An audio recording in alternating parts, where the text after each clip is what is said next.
Hey there, guys. Alright, today we are back with some more extra history, this time continuing on with our Bismarck series, Otto von Bismarck, Prussia Ascendant.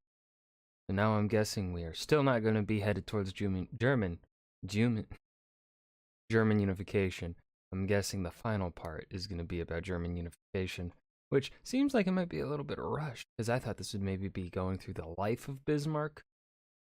But this is Prussia Ascendant, and I think this is only a 6-part series. How are they going to cover the rest of his life in like 10 minutes? Kind of curious. Anyways, before we dive in, make sure you check out the links below in my description box or in my pinned comment. Got a link to my Twitch channel and a link to my gaming channel here on YouTube. Would love it if you checked them out. So anyways, go ahead and dive in to one of the first of the last 2 episodes of the Bismarck series. Hey folks, before we start, allow me to introduce our newest extra history artist, Nick. He'll be taking over for David, who is now hard at work on our new extra sci-fi series. Say hello.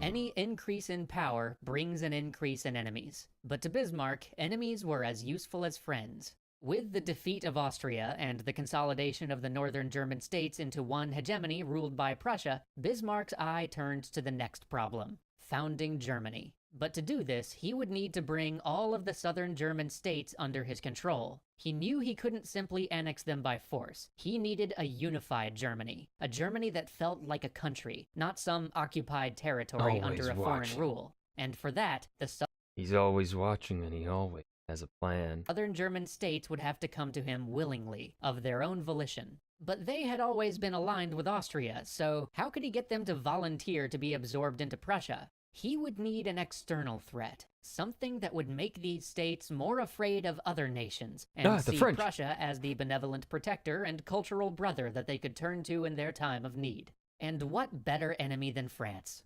Napoleon III, who had been willing to stand by and let Prussia pick off its neighbors back when it was a minor power, suddenly woke up and realized that a power to rival France had just emerged on its border. Already upset about the fact that he hadn't gotten any territory as a bribe for staying neutral in the war between Prussians and Austrians, Napoleon was primed and ready for a conflict with Prussia. But there was a problem. Both Prussia and France needed the other one to be the aggressor. Neither wanted to risk international rebuke or the possibility of foreign intervention in their cause. But Bismarck had a plan. Bismarck always had a plan.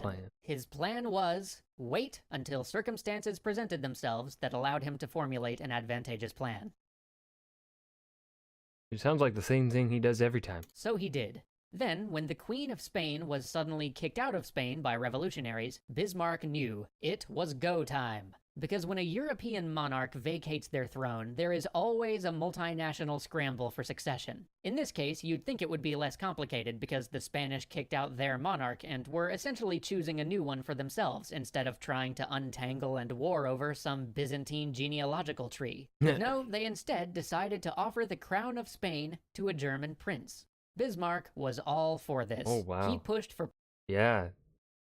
That's actually perfect for Bismarck because one, yeah, it's a German prince that the Spanish themselves are picking.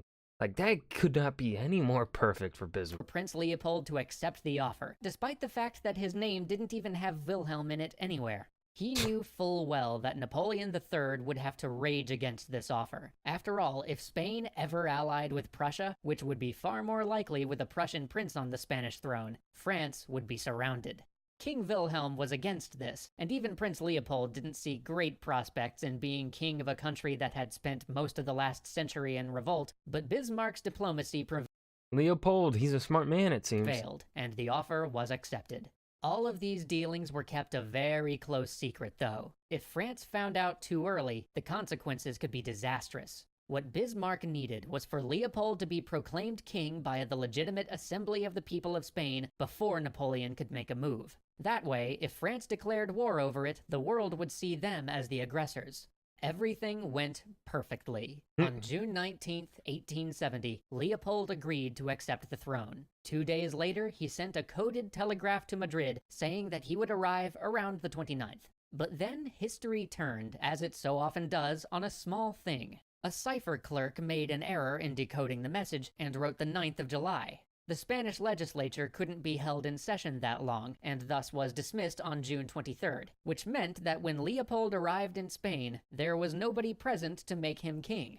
People started noticing this Prussian prince kicking around in Madrid fairly quickly, and word reached the French papers. Soon, all of France was up in arms. So, not everything went perfectly. But Bismarck now played the spider, waiting silently. He knew that he couldn't be seen directing affairs. All he had to do was wait for the French to offer some insult, and then pounce on that to have the war he wanted. But he didn't factor in Wilhelm. The king had always been opposed to the prince running off and taking the Spanish throne, so when the French outcry Why is Wilhelm against that?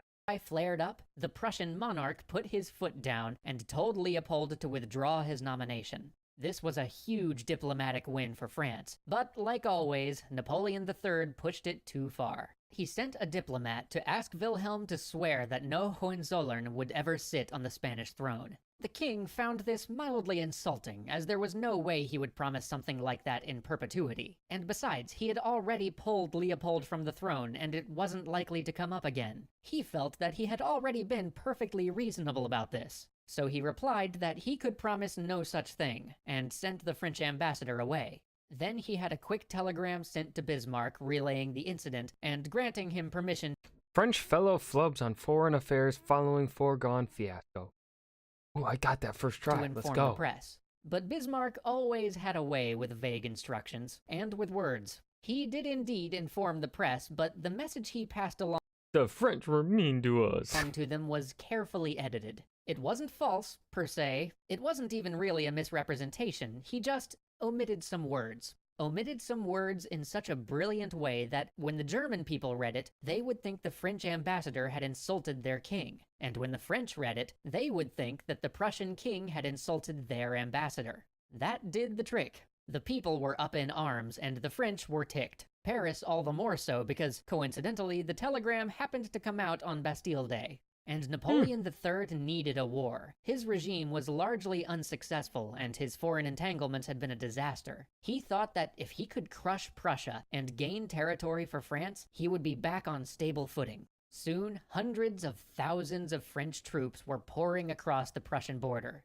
Bismarck had his defensive war. The French had invaded, and he had the moral high ground. In response, the southern German states flocked to the Prussian banner, but he played a dangerous game. By letting the French invade the Prussians, he had allowed them to mobilize first. Now the German army had to get into position before their country was Oh, yeah, so Bismarck is really relying here on that Prussian militarism overrun. being But successful. here, Bismarck had the greatest weapon, Moltke. The French had better rifles than the Germans, but the Germans had better ideas about modern war. Prussian observers had studied the American Civil War. Oh, they did. Ooh, the Prussians are fucking smart. And knew that a train schedule could be as powerful a tool as any gun. Moltke embraced the idea of the railroad and the telegraph. With coordination and these new technologies for movement, he not only got the German army to the front in time, he got more men there than the French did. But he did more than just this. He Wait, there's more. rewrote the rules so that German units no longer simply marched in great columns and fought in great lines, but rather acted as small units less susceptible to fire. He pushed the idea that, since piercing the center of an army was no longer as much of a concern due to the deadly nature of modern rifles, they should worry less about artillery getting overrun and more about how effective it was in a fight. So he moved his artillery closer to the action, and had them working in conjunction with his units. He had a general staff, the only one in Europe, whose sole purpose was to draw up war plans in peacetime, and think through all of the probable scenarios of coming conflicts. With these advantages and a superiority in numbers, Moltke immediately took the offensive, rapidly pushing the French back across the border and charging into French territory. Time and again, the French reeled before the Prussian forces. Soon, the French armies were falling back, trying to link up with reserves further down the line. But the retreating army was spotted by a small cavalry brigade, and nearby Prussian forces were ordered to move in and cut them off. Unfortunately, due to some wild miscalculations by both sides, the Prussians had just sent 30,000 men to engage what turned out to be 130,000. Oh yeah, this battle. And the Germans win.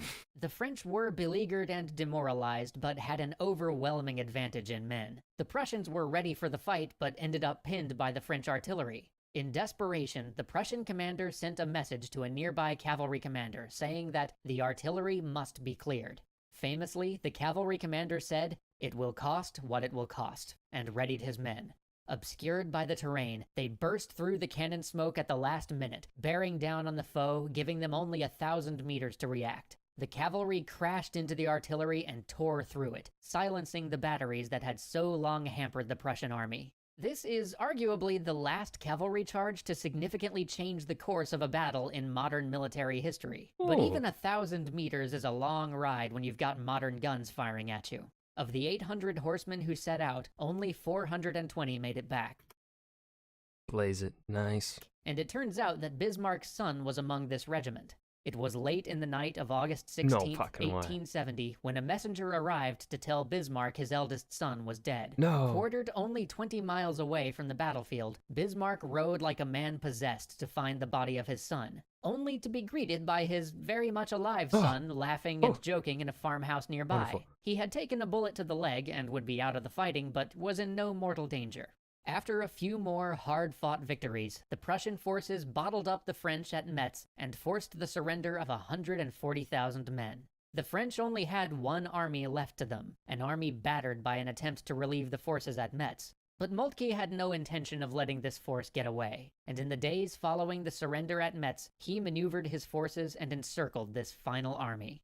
A breakout attempt was made, but so exhausted and undersupplied were the French at this point, it soon became clear that a breakout was impossible. By the next day, 100,000 men, and with them the greatest prize of all, Napoleon III, who was personally leading this army, surrendered. France no longer had a real army on the field. Now it was time to think about the future. For Bismarck, that meant peace terms. For Moltke, that meant pushing on to Paris. Damn. All right. That was part 5. That pretty much just covered the Franco-Prussian War of 1870. Whereas the other parts were covering several years of history. This one pretty much covered a few months. That was Otto von Bismarck, Prussia Ascendant, extra history number 5. I've got nothing to add here at the end.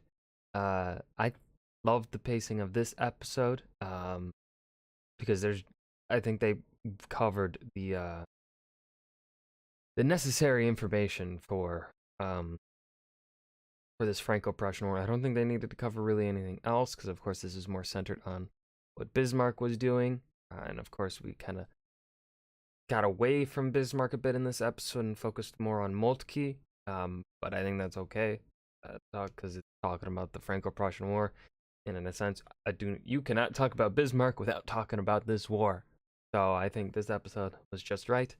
I'll see you guys in the next video. Peace.